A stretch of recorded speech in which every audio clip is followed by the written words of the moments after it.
So welcome everybody to episode 17 of Level Up, our weekly Q&A show where your questions really do drive the whole conversation. Now, if you're watching us on LinkedIn or on YouTube, then you'll see a little link in the chat. Just click on that and that will take you over to Slido, which is where you get to drive the show by voting up the questions that you would like answered and also by adding your own.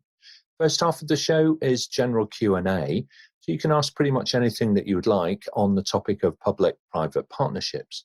And in the second half, we're going to be focusing on finance and the ways in which finance can affect how public-private partnerships actually get formed, pulled together, and how they work.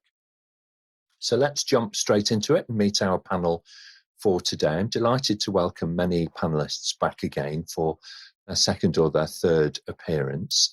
First of all, joining us from India is Abhaya Agarwal, who is a partner with EY.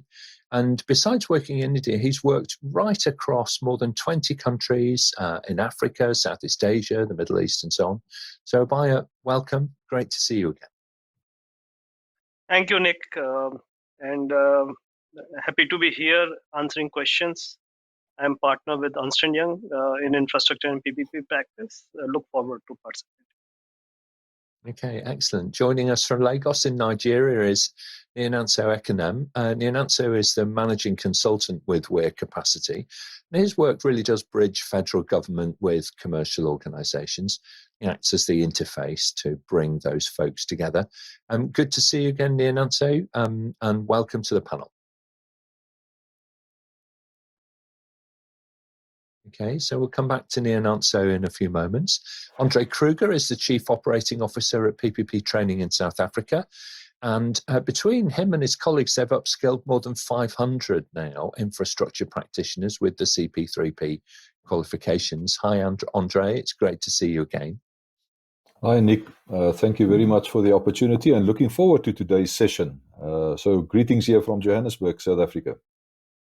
Okay, excellent. Thank you very much. Sergei Samolis is the CEO on PPP Expertise Eurasia, an independent provider of consulting and training services in the world of public-private partnerships. Sergei actually took on the task of translating the World Bank body of knowledge into Russian, which opened up the qualifications to be made available in local language to a whole new audience. So welcome, Sergei. Hello, Nick. Thank you for the introduction and happy to join the panel for this event. Okay, very good. And completing our panel for today is Amandeep Singh Virk. He is a leading international PPP advisor whose expertise really does cover the full life cycle from formulation of regulatory frameworks, project screening, prioritization, and so on, all of the way through to financial close and capacity building. He's currently working with the World Bank, and great that you could spare some time for us today. So welcome back, Amandeep. Thank you, Nick, and pleasure to be here again on the panel. Happy to answer the questions. Thank you. Okay, very good. Now then, unfortunately, Nyananso has experiencing some connection issues for today, so we're going to try and work on that technical problem in the background, but we may not be able to bring him into the panel live. So we'll see what we can do. Now then, looking forward in the show a little later, Sergei is going to be leading us in our focus topic. And he's going to share with us the top 5 questions about finance that come up from all of those hundreds of PPP delegates who attend the courses and the training to take their CP3P qualification. So real questions and real value in that. We'll get to that a little bit later on. Each week here on the panel, we take the time to welcome new members. And if you feel that you could answer some of the questions and you'd like to join us, then mention it in the chat and then we will be in touch with you. So let's jump straight into our questions for today. Charlotte Miller, who is joining us from the Thames Valley in the UK, is our question master. So Charlotte, may we have the first question, please? Of course, Nick. We have a question from Sean, Washington in the USA. What happens to a PPP when a new political party comes into power? So great question, Sean. And Sergei, do you want to start us off and then we'll come to Abhaya? Sure. Yeah. PPPs are long projects that are developed for a long time.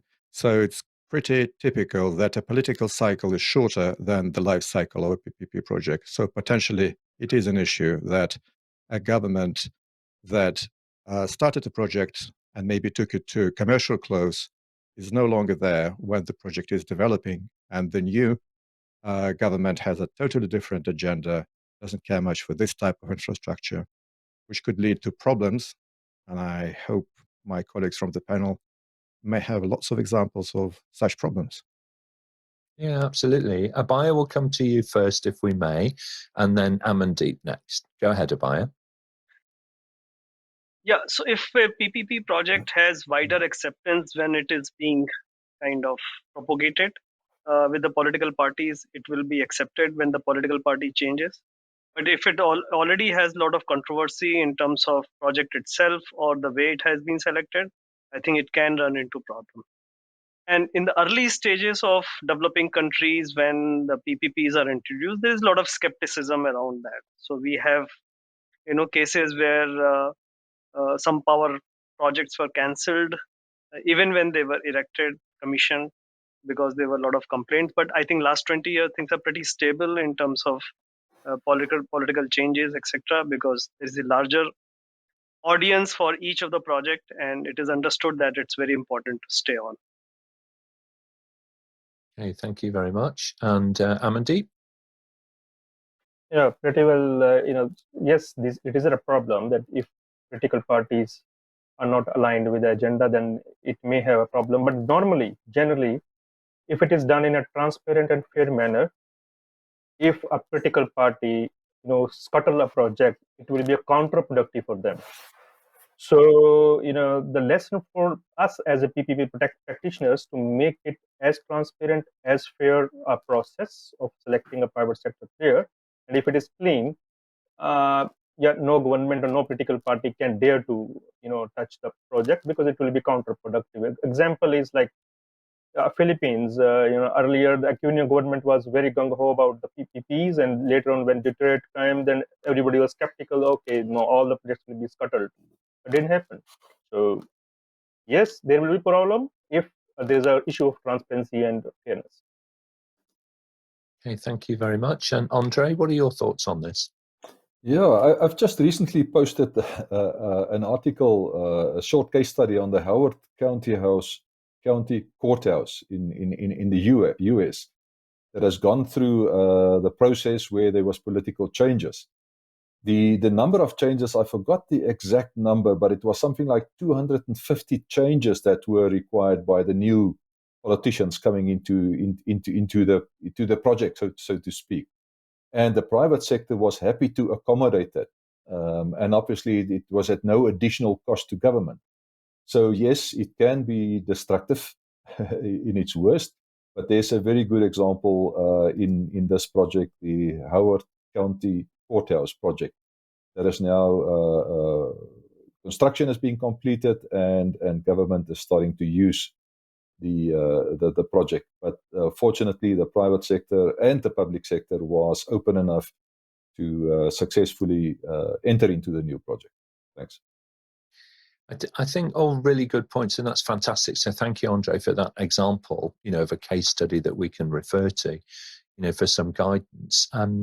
It's a huge challenge for governments when they are trying to solve problems, particularly infrastructure problems that, as the panel has said, outlive the normal life cycle of an individual politician and certainly of an individual parliament. So from that perspective, it's key really that the process is transparent, that stakeholders are engaged, throughout the life cycle, and that increasingly over time there is a sense of, shared ownership, and that this is done at a national level, rather than necessarily at a, partisan level between, competing political factions. If the principles are right at the beginning, then it's likely to be right, kind of as we go through, but not an easy world to navigate, I don't think. So, completely understand. And what a great question to start off our discussion today. So thank you very much indeed, Sean. Charlotte, let's take the next question if we can. Question from Samantha, New York, USA. How are PPPs financed? Where does the money come from? Okay, Andre, let's start off on this and then we'll come to Abhaya. Yeah, thank you, Nick. And Samantha, thank you for a very, very good question. So how are PPPs financed? And intriguingly, so let me start off with a key point I want to make, and it's all about export credit finance. So we know PPPs are being financed, bringing in equity, bringing in loan finance, sometimes even concessionary finance or viability gap funding by governments when they want to make a good economic project even more feasible. Maybe the point I wanted to make, and I'll leave it to the rest of the colleagues, is export credit finance sometimes is an overlooked opportunity. Worldwide, a significant percentage of the finance in PPPs are being sourced from export credit financiers. That would be US Exim, Chinese Exim, UK EF from London. Support their exporters and participants in transactions. Thank you. Okay, thank you very much. So Abhaya next, and then Amandeep. Yeah, so besides equity and debt, the debt can come from banks, it can come from financial institutions or World Bank, etc. Or it can also come from bond. Normally, bonds and multilateral funds, they don't come in the beginning, they come late. But nowadays, they are active. There can also be mezzanine, debt, which can come in the form of subordinate debt. And in developed countries, there are a lot of pension funds come through intermediaries. So depending upon the stage of which country is in terms of maturity for bonds and debt, etc., there can be various sources of finance. Okay, I think you're right. I think the access to capital markets and the variety of instruments, varies tremendously kind of around the world. Amandeep, and then Sergei. Yeah, no, I think most of the things are covered, but just to summarize for our viewers that, okay, this primarily from the debt and equity financing. And yes, wherever it doesn't make a commercial sense for a project, the government subsidizes it, supports through various instruments like viability gap funding or the other credit enhancement instruments, the guarantees. And as equity, just to share that it's coming from the shareholders, from the project company or the sponsors directly. And that is in, just to list out different things, like commercial loans from commercial banks, subordinate loans, which primarily or majorly come from the sponsors, but in a loan form.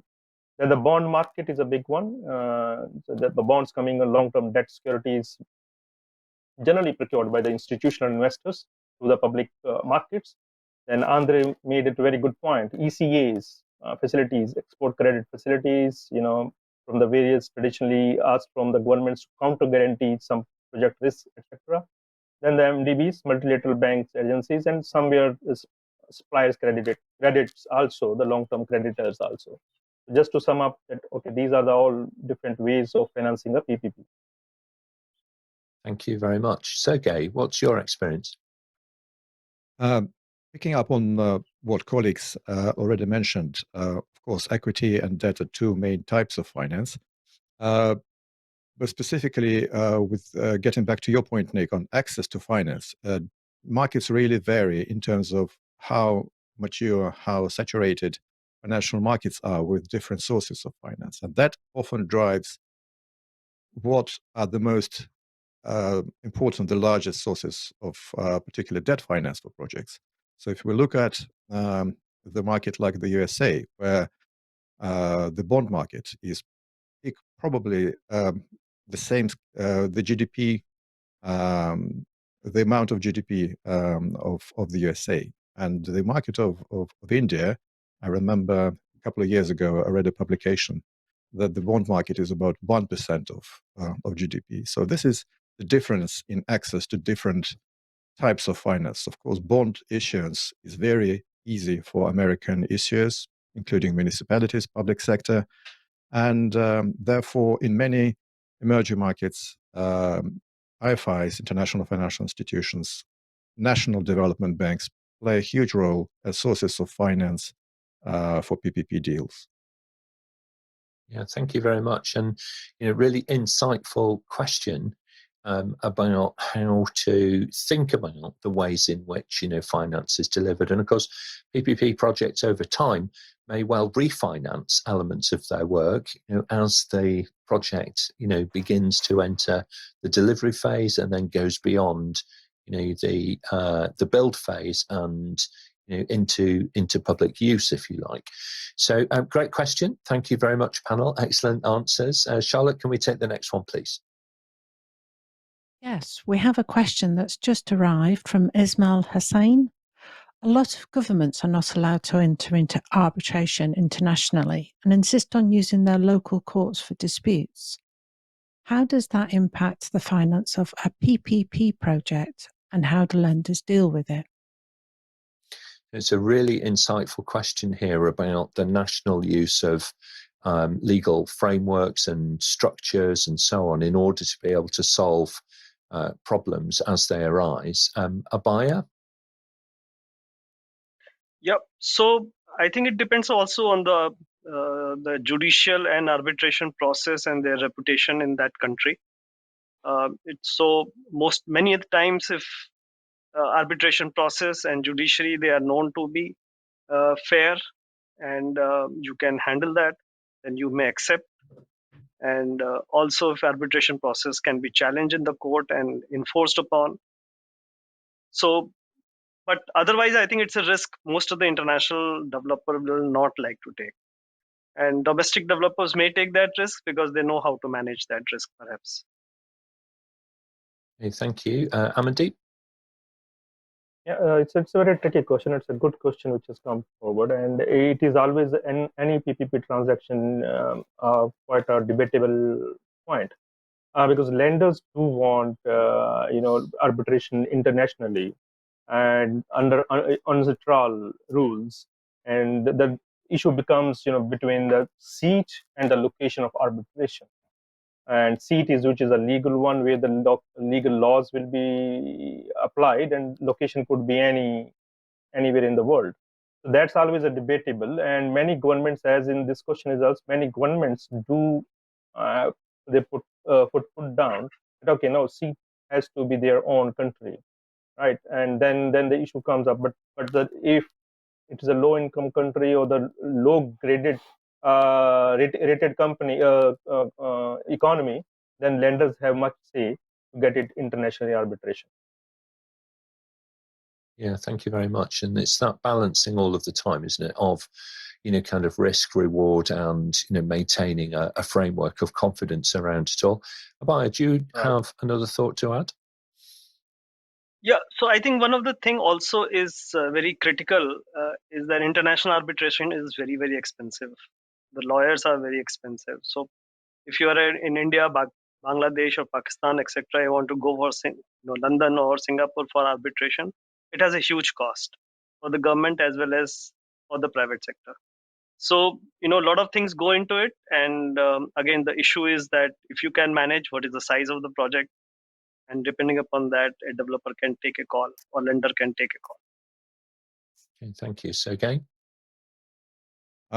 In the markets that we are quite familiar with, emerging markets, it's quite customary for lenders to try to avoid arbitration with the seat and the law of the country of the project. And it's natural, whereas the private partner is essentially the government. So what we see in many of those jurisdictions is that the government would really resist any attempt to move arbitration to international jurisdictions in terms of the PPP project. But the financing agreements, the loan agreements, are often governed by international law, with arbitration international, say English law, and sometimes it's driven by the fact that some of the emerging markets don't have the full framework for project finance. So proper structuring of a financial deal may require some offshore jurisdictions and may require arbitration overseas. And this is one of the reasons why participation of an international lender, international financial institution, sometimes opens the opportunity for all local lenders to argue for international arbitration. Many countries, if you only have all local players, there's no legal way to seek international arbitration. That's an interesting fact that some of the regional IFIs know, and that's why they're valuable in many transactions. Okay, thank you very much indeed. Really appreciate, all of those thoughts coming together. It just shows you the way in which these deals are constructed and the way in which different players take, a thought leadership role or a subordinate role, depending on, how these things pull together. So thank you, panel. Charlotte, can we move on? Let's take the next question, please. We've got a question from a live viewer. How can I utilise the fund in a sustainable way? Is there any proof checking on a regular basis from the funder?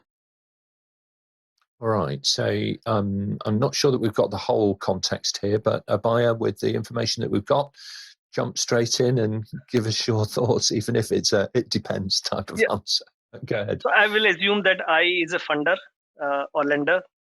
So normally in most of the PPP project, there is escrow account, which is kind of governed by a framework, and lenders as well as authority and the private sector, they have access to it. And the use and the so-called waterfall mechanism of the revenues which come into it, be it for the banks or be it for the revenues from the project, there is a pretty laid down process how it is going to be used. And of course, it is normally not put on day-to-day basis for anybody to see, but lenders have a fair access to that. Okay, thank you very much. And that governance around, the use of funding is so important. Andre, go ahead, please. Yeah, I also want to make the assumption that let's assume this question speaks to the funding being made available, and let's assume by banks, local or international banks. And I'm just going to focus a little bit on, I assume, will these financiers check on a regular basis on the transaction? And then the short answer will be yes. They will certainly, what I would call, look over the shoulder of the special purpose vehicle of this private sector company that designed, built, and now maintains the asset, operates it. They will look over their shoulders and they will make sure that they're doing a good job. If it's a government pay PPP, they will make sure that the penalties raised by government does not increase above a certain level. And obviously, if it's a user pay PPP, a public transport project, they will keep track of the users, the number of users, because that impact the cash flow that the loans will be repaid with. Maybe from those assumptions, I hope it makes sense. It does, yeah. Thank you very much. And quite often, the whole value proposition, or the business case, if you like, for doing this kind of work is that there is an assumed growth in revenue over time, and that might be the trigger point to either release or deny the release of, future funding. So it's an important aspect to have, an open and a consistent dialogue, amongst everybody, not just for the pure sense of governing where the money is being used and how it's being spent, but actually also for securing the longer term finance into the future. So super important. Thank you very much. Charlotte, let's move on now. We'll take the next question, please. Hi, we've got a question from Rudy, London, UK. Some government staff believe that risk should be in a private sector. Is this thinking correct? So this is a common thing that comes up on these sessions about the management of risk between government and the private sector. Abhaya, and then we'll go to Amandeep and then Andre. I think short answer is that some risk which private sector can handle better should be given to private sector.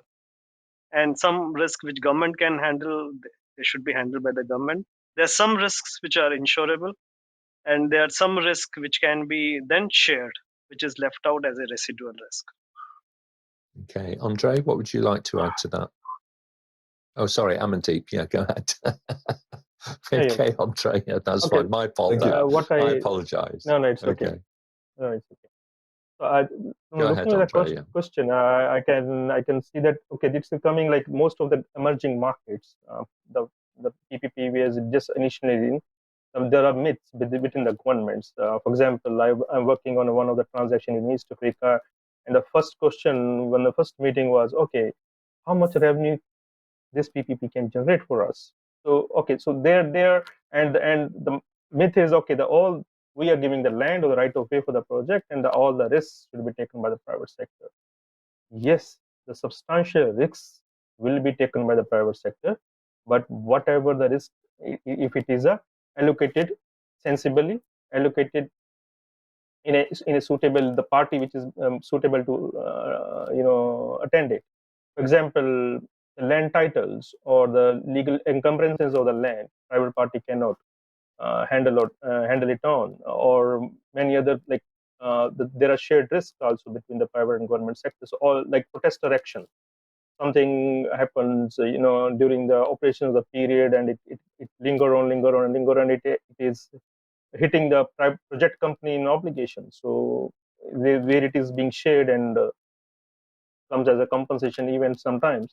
So yes, private sector will take a risk substantially, but it need to be have a balanced approach while allocating the risk. Okay, thank you, Andre, and then Sergei. I will just briefly talk about the notion that it's been proven worldwide that the private sector actually is very good in managing these risks, very effective in managing these risks. And effectiveness in this space means they can manage many of the risks that are being transferred to them at a lesser cost than what government typically could do. So I think the question is this thinking correct? And I think all the speakers have said, yes, certainly the private sector can take these risks. They can assume these risks.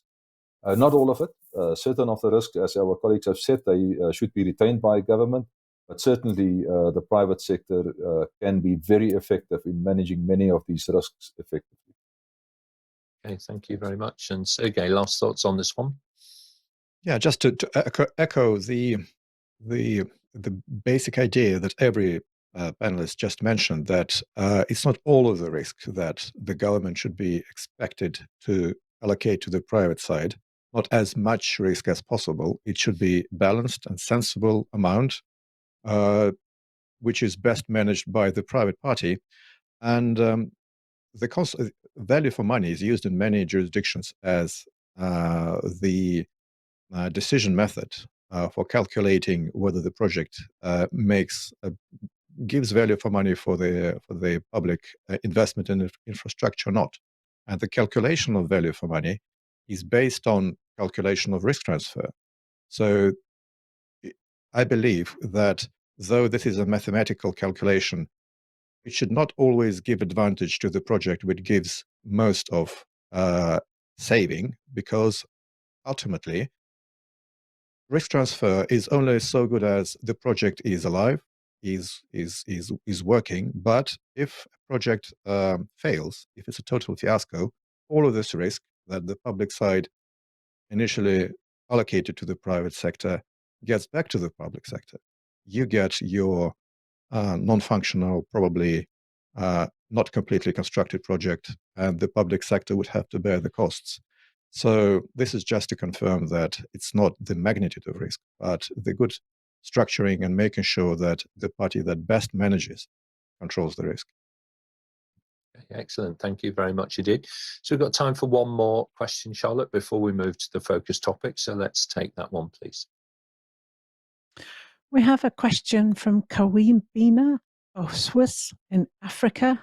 What are the specialty knowledge areas required to be a transaction advisor? Okay, so what is the speciality in terms of knowledge that you need? Amandeep, kick us off, and then we'll go to Andre. Okay, so a transaction advisor is the one who handholds from the government side, the sell side, the whole process of project. Right, it depends on the scope. The two phases of the transaction advisors. The one is the project preparation phase, and then the procurement phase. So that the specialty for both the phases, the specialties are one that during the project preparation phase, the transaction advisor need to be have a know of technical knowledge, commercial knowledge, legal, environmental sustainability, and financial and economic analysis. So all these knowledge area need to be grouped into together and to be just to give you an idea, normally a transaction advisor is a firm instead of an individual for a project to be implemented on a PPP through a transaction process. And once the project is prepared and appraised, then the next one is the whole doing the transaction process. And again, what is happening in the transaction phase? You are finalizing or preparing the bid documents, running a transaction, evaluating it, and during evaluation, again, you need a certain expertise, namely technical, commercial, and legal, and financial. So all these aspects are required, and knowledge areas are required to be a transaction advisor. Okay, thank you very much, Andre. Yeah. So my first blush answer was this group of persons need to be like wizards. They need to really understand the sector. They need to be specialists for regarding a specific project. And then I wanted just to talk a little bit about the human skills, because many times, especially if development finance institutions, the African Development Bank or the World Bank steps in, many times government officials sits back. They sort of allow the specialists, and transaction advisors are then specialists, obviously, all the different types, legal and finance and all of those. They sit back and the transaction advisors take over, and that is a big mistake. So when one acts as a transaction advisor, this human touch, you've got to make sure that you do not take over. One will have either help with capacity building, on-the-job training, whatever we want to call it, help this government officials, help the project team to be stronger. Because once the transaction advisors leave the scene, once the feasibility has been completed, maybe the bidding is completed and a preferred bidder has been appointed, the transaction advisors step away. And those same government officials, or maybe a new team, or hopefully not a completely new team, needs to take over. So just that this the notion then that transaction advisors need to understand their role. It's a supportive role. Maybe just that. Thank you. Yeah, no, it's a really good demarcation that you make between the advisor and ultimately the owner or the decision maker. You need to be advising somebody or some people or some group or some team and so on. Abhaya, last thoughts on this, and then we'll go to the focus topic. I know we are going over time, so just a small kind of humor that you need to be careful about this tribe, because many times if they don't have good sector knowledge, they try to copy one sector to another, and they may take you for a ride. And the expertise in many times in developing countries is not as much as in developed countries. So that creative tension, what Andre said, in terms of while you are making it the entire transaction structure, is very important. Right, I totally agree with that. These, the ability to form these multidisciplinary teams and to respectfully work together, on that common goal, that common purpose, is such an important part to all of this. So thank you very much indeed, panel. Some great questions today. I think we could spend the entire time just looking at the general Q&A questions, but we are going to change gear now. And we're going to hear from Sergei, who's going to talk us through our focus topic. Now then, for those of you who are watching online and you're in Slido and you've been voting up the questions as they've been coming in, I can see that happening in the background. So thank you very much for doing that. So you want to click now on the focus topic tab and enter your questions for this section. Today, our topic is to extend and drill down a little deeper on PPP finance. And it may seem straightforward, but it rarely actually is, with such a variety of access to different capital markets and different financial instruments being available to teams around the world, and the appetite of lenders in matching the ambition of these projects really does vary as well. So Sergei's taught hundreds of people now as they study for their CP3P qualifications, and has collated the top 5 questions that these groups of folks have raised. So Sergei, over to you. Thank you very much, Nick. Indeed, these are the questions that come from the post-course surveys and the feedback that we received from our participants. And turns out finance is the most intensive area of the CP3P syllabus throughout all 3 exam levels. And for our courses, we add additional primer on corporate finance, project finance, to make sure that participants are ready to discuss finance aspects of the CP3P. So question number 1 is, what is the difference between sponsors and lenders' perspectives of project finance deal bankability? So sponsors, which are effectively investors of the project, equity investors, their priority is increase their return on investment. They may expect some upside, some potentially unlimited return on their investment. And then they want to make as much money as possible from the deal as they can. They want to retain commercial flexibility, not to be locked in the project, to be able to sell their equity the moment they like. They want to achieve their strategic objectives, which could be wider ones. A construction company may want to have an EPC contract. They want to take advantage of future opportunities, to introduce some changes to the project, to be able to refinance it the moment they find is a good moment in the market. They want to delay equity injection. They would prefer lenders' money to come in first. It makes it more financially attractive for them, and want to minimize recourse or to have no recourse on the project. If there is some recourse, we call them sponsors. If there were none, we would just call them shareholders. So any standby equity, they want either not to have it or to have as little as possible. Whereas lenders, their view is much more conservative. They're not there for the upside. They want to ensure loan repayment, make sure that the interest is served without interruptions, that the principal, the main amount of the loan, is being repaid by the maturity date. They want to protect the downside, so no upside for them, but making very sure that nothing is undermining the repayment of the loan. They tend to de-risk the project. Unlike shareholders, they see more risks than opportunities. They want to fix as many varieties as possible, long-term contracts, hedges, interest rate hedges, currency hedges, etc. Maximize control to authorize drawdowns, to make sure that they have total visibility of the project, and many decisions have to be authorized by lenders. In terms of distributions, unlike equity holders, lenders want to delay, first of all, to delay injections of debt, or to have pro rata distributions of equity and debt, and to delay distributions, meaning they want equity to be captured in the project for a longer time to make sure that investors have their skin in the game. And they want to obtain security package, which in a PPP setting, there's not much of tangible and intangible assets to look at in terms of selling them in case of a bankruptcy. But pledgeable contracts for step-in is the instrument that lenders would require.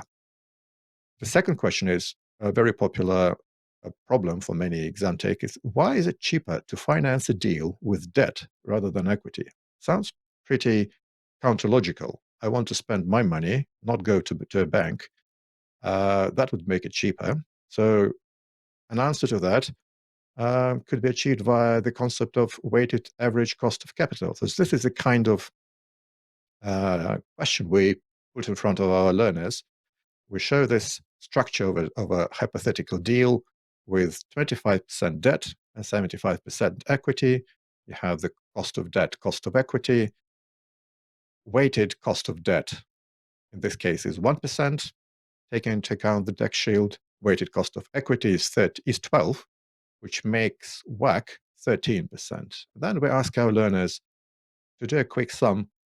What happens if debt is 75 and equity is 25? Would this change this 13% cost of capital? So when they do this sum, turns out the WACC turns into 7%. So you get your project almost half the cost of financing just by taking more debt. which certainly is not an absolute vector, take as much debt as possible. And during our courses, we say that at some point, this logic changes and more debt leads to greater WACC. It's an exciting and not very intuitive area in finance as well. Question number 3, also very popular among people who take the foundation exam. What is mezzanine? It's mentioned 2 or 3 times in the first chapter of the PPP guide. It doesn't give much explanation of what it is. But the exam takers need to be aware of how risk, seniority, and return of mezzanine compares with senior debt and equity. So we put down this little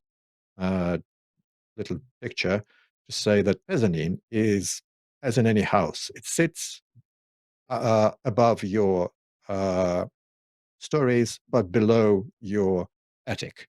So this is mezzanine, something between senior debt and equity. So senior, of course, in terms of repayment order, in case of a bankruptcy, first senior debt is repaid.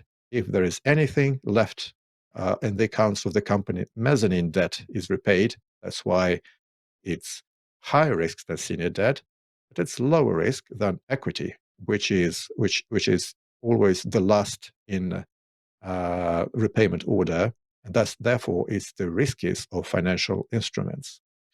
And if we look at the right-hand side, the other way this arrow goes, the return, because the risk is highest for equity, it's the highest return expected by the investors. The senior debt is the lowest return. Bank loan rate is certainly expected to be lower than the investment of equity, and mezzanine is there between them. So if you're getting ready for an exam, if you have a good look at this little picture, I'm sure it will help you to tackle the question on mezzanine if you happen to get one during an exam. Then we're moving to another area which I would say most of our learners are not familiar with when they start the first course in the CP3P program. So how does an IFI protect commercial banks in a lender syndicate via an A-B loan structure? And in some of our countries that we teach, there may be a regional IFI. I used to work for one of them, Eurasian Development Bank. It's a relatively small bank, but its participation in a deal it has a status of an IFI, and it can provide protection for commercial banks, which could be by orders of magnitude larger than this IFI. So how can the status of an international financial institution help commercial lenders? So it's possible through the status of preferred lender that all IFIs have. We often ask our participants, so if you have an EBRD, IFC, Asian Development Bank office in your country, do they have diplomatic registration plates on their cars? Very often they do. It's because the status of this office of this bank in the country is established by government, by an international agreement, because an IFI is a subject of international law. So preferred lender means in case of default, the country is obliged first to pay all claims to this IFI. So in the syndication process, an IFI could be a lender of record. It would provide some proportion of a loan from its own funds. It would be an A loan.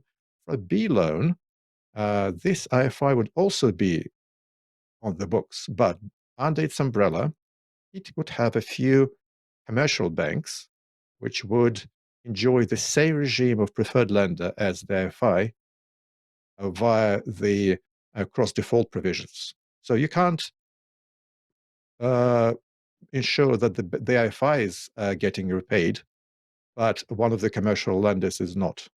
Having a trouble with the commercial lender means having a trouble with the IFI means, to put it a bit too dramatically, international conflict. So that's usually being avoided, and there are known cases of defaults by the sovereign.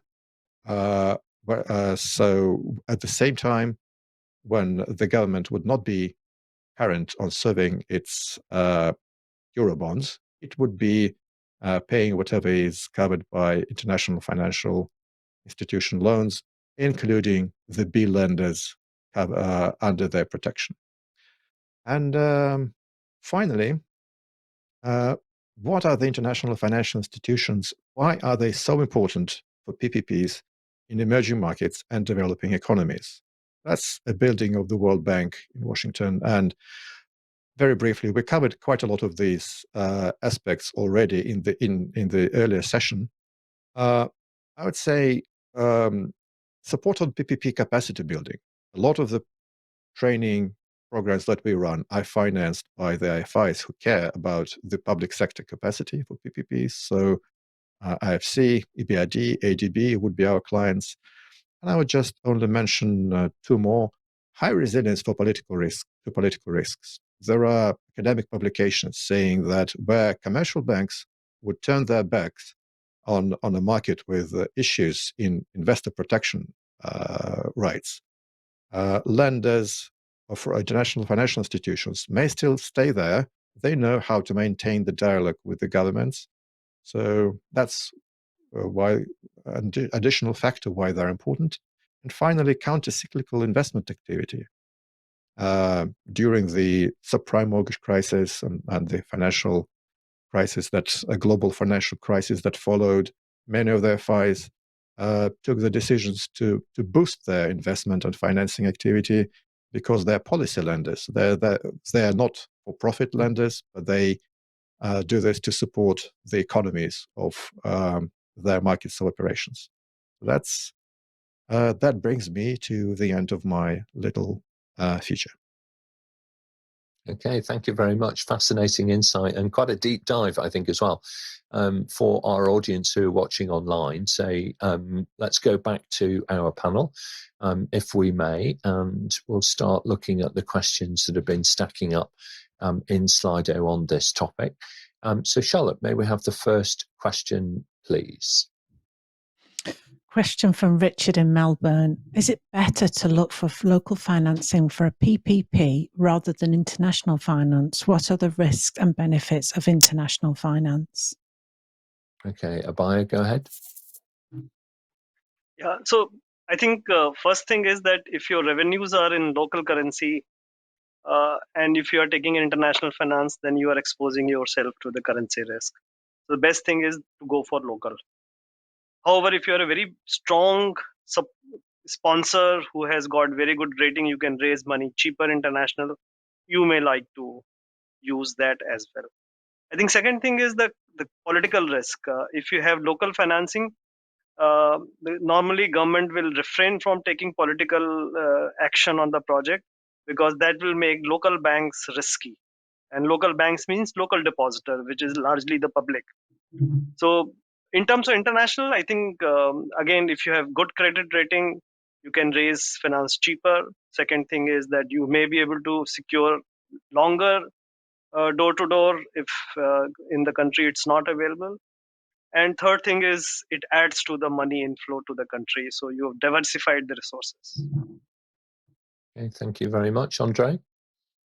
I'll focus for the moment on local finance. So I am a big proponent of getting local. I'm specifically talking about developing countries, where we need the economy, that local economy, to grow. We need the money market, that is the short-term market, vis-a-vis the capital market. We need the money market to grow in any one country. So we want local banks to participate. Now, in many developing countries, it's not possible for these banks maybe to participate because of the large size of the projects. So what one would do then is you would get in international finance, maybe for 70% of the transaction, but get local banks to participate, to build their capacity, and especially to build their economy. We need this local capacitation of the bankers, of the economy. It leads to faster economic growth if we get the local banks to use this deposits of the community, of governments. Governments deposit huge sums of money with these banks. and you want them to on-lend that money, to turn it around and to make more profits and to generate more economic growth for the country. So I'm a big proponent, sometimes difficult, but get them to participate. Thanks. Okay, thank you very much. And let's finish off with a last comment on this particular one from Amandeep, and then we'll press on to the next question. Yeah, I just wanted to echo Andre's point. You definitely, wherever possible, go for local financing, especially in EMDs. And I'll give you an example. I was leading one of the PPP project in East Africa, and now the trend is to put a kind of stringent conditions to get whatever the minimum percentage of local financing, right? So it is on the project company and the sponsors to bring that into the structure of the local financing, the minimum threshold, so that the local financial market should grow. And I think this is an important point, and Andre has made it. I'm happy. Thank you. Okay, thank you very much. So Charlotte, can we move on? Let's take the next question, please. Yes, question from a live viewer. One-step bidding or multi-step auction, which is a better tender approach for PPPs? Okay, well, better. It depends on the circumstances again. But let's be brief on this one if we can. Abhaya and then Amandeep. Yes, I will kind of differentiate between one-step bidding and multi-step bidding instead of multi-step auction. So auction is just a process in the second stage to discover price.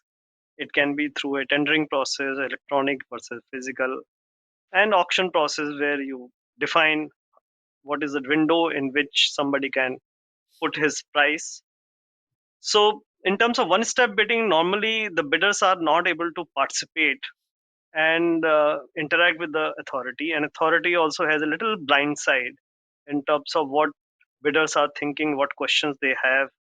So I think it is better that to go for a shortlist and then start discussing the project at length and improve upon the documentation and the scope, etc., without compromising, of course, the transparency. Auction is tricky for infrastructure. Yeah. Okay. All right. Good point. Well made. Amandeep? Just quickly that, as it depends on the circumstance and the type of project. If it is a complex project and authorities don't exactly very sure what the outcome is required from the project and they want to discuss the market, definitely it has to be two-stage process. And for smaller projects and where it's a very definite outcome, for example, the O&M PPPs, right? Just O&M, asset is already there, or asset monetization, one can go for a single, but that again depends on the complexity of the project.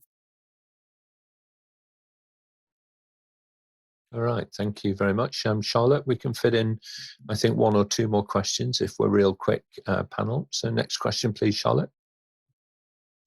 A question from Kabina, Oswa, Africa. How can you secure finance from the multilateral development banks for a project? So sorry. Okay, that's all right. Don't worry, it's fine. Andre, kick us off, and then Sergei next. So obviously, coming from a private sector banking background, I would argue that should not be the first port of call. How should one actually attract finance from the private sector banks? But then again, in many jurisdictions, they are not able to, for various reasons, they being government or for the project, to raise finance from others. And in those cases, multilateral development banks actually play a facilitating role. Bringing in the private sector then maybe for the balance. So how to do that? I would just argue one point, and that is approach them as early as possible in the project cycle. Give them full information about your project, and they will even give you guidance. I think our presenter earlier on, Sergei, provided us with some good input into making known your information to the market very early, and they will help. They will provide that advisory service. I'll just stick there. Thanks. Absolutely, thank you very much, Sergei. Your thoughts on this Yeah, to wrap us up? I would very much echo would very much echo what Andrei said. I work both at a multilateral development bank and a commercial bank. And first of all, approach as early as possible is a very sensible suggestion, speaking to either kind of lender.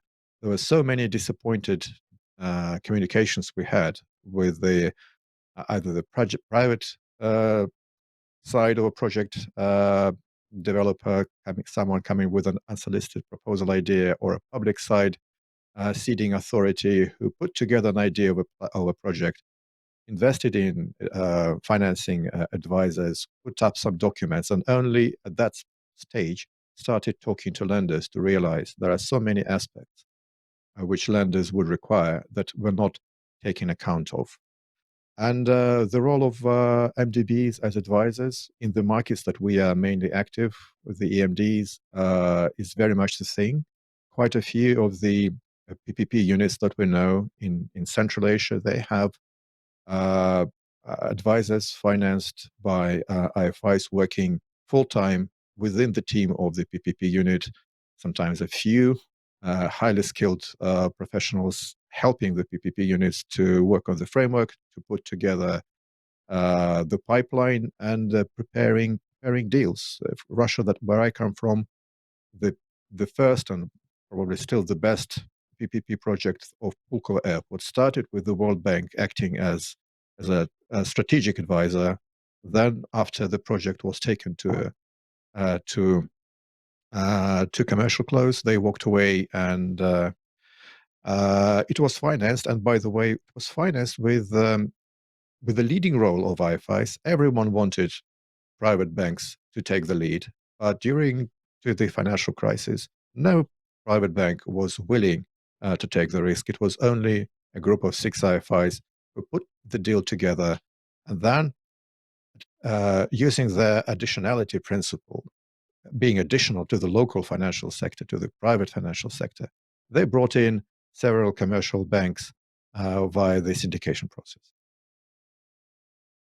All right. Well, thank you very much indeed. What a great job from the panel to take us through the whole world of PPP finance today. So what I'm going to do on the audience's behalf is say thank you very much to each of you for sharing your insight with us today. And I'd just like you now to spend a couple of moments just sharing your closing remarks. So Sergei, we'll come to you first, and then Amandeep next. So your closing remarks then, Sergei. I'll close my participation with saying thank you, Nick, to you and to everyone who asked questions. They were insightful, and a lot for me to learn from other panelists. Thank you, everyone. I hope to have more of such experience. Okay, excellent. Amandeep, and then Abhaya. Okay, thank you, Nick, and all the panelists, and pleasure to be here. And just one closing remark. We are getting so much inquisitive questions from the audience and the PPPs. So just from if the government advisors and the government side is sitting there, that take time to prepare the project. Project preparation is the key to get success in the PPPs. So get the good advisors and then take your time to structure it. Thank you. Absolutely. Thank you very much, Abhaya. And then Andrei. Yeah, great interaction, great questions. Thank you, Nick. Just last question is, if you're planning to go to IFIs in any fashion, be it government or private sector, get your environmental social project prepared properly. Good advice. Really good advice. Yeah. And Andrei, finally. Yeah, thank you, Nick. Maybe a big thank you to our participants, to the people online. Without you, it would have been rather meaningless having asked at this. Thank you very much for the questions. Some good questions. We really appreciate your participation and look forward to meet again. Thank you. Yeah, absolutely. And Charlotte, you've been in the thick of it. So we've been bringing in questions from the live streams on YouTube and on LinkedIn and presenting them to the panel. Your closing thoughts today? What a world of public-private partnerships, and so many different contextual questions that have been asked, and so many questions waiting to be asked to our panel of experts. It's just been fascinating. Thank you very much to our panelists and to our audience. Thank you. Absolutely. So thank you very much indeed. Well done, panel. Great job. And thank you, everybody out there who's been submitting questions. Now, we did have a lot of questions stacking up today on PPP, so we are going to return to this topic soon. But next week, we're going to be focusing on a couple of other areas, all right? At the beginning of the day in the UK and at the end of the day in Australia and New Zealand, we're going to be focusing on the world of IT service management. And in particular, that episode is going to focus on the service manager's friend or foe, depending on which way you look at it, which is Six Sigma, and that quality approach to looking and checking and making sure that we understand and analyse any changes that were going to be made in order to improve service delivery. Later the same day, we're going to be working in the world of project and change management. So if you're a project manager or a change management professional, this is really the show for you. Jump in. You can enter your questions already on Slido and have them stacking up for the panel of experts. Get their insight and their suggestions to help you on your way. And we're also going to be looking at the role of memberships again and how that can help you in your professional career.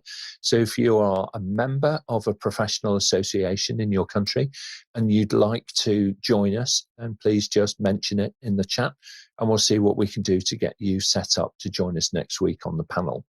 So subscribe to the show using the link that you can see on the screen. If you're watching us not in real time on YouTube, it's fairly simple. Just point your phone at that little QR code and that will take you through to register. Once you register, then we'll send you out a personal summary of what's coming up on Level Up and how you can join us here on the panel. And of course, for you personally to level up your career with APMG. Thanks very much, everybody. We'll see you next time. Thank you. Bye-bye.